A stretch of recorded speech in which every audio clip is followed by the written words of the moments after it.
Saudara, Kementerian Pariwisata kini tengah melakukan sejumlah langkah untuk tetap menghidupkan sektor pariwisata di tengah efisiensi anggaran.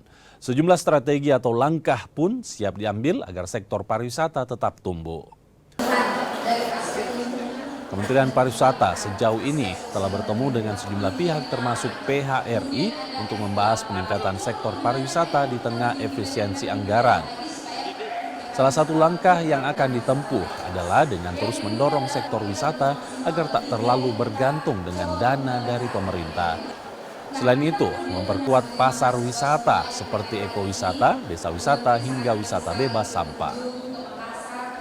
Apa yang dilakukan oleh Pak Presiden terkait efisiensi ini kan adalah bagaimana agar kita bisa memfokuskan anggaran pada hal-hal yang produktif. Hal-hal yang produktif ke depannya.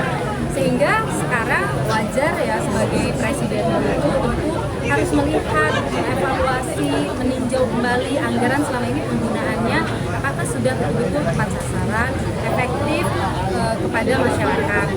Jadi saya katakan bahwa dengan efisiensi ini menjadi satu tantangan baru dan satu kita itu seperti dihentakkan bahwa oh ya mungkin memang kita saat ini harus mulai memikirkan apakah kita mau terus bergantung pada anggaran pemerintah ataukah kita harus mulai membuka peluang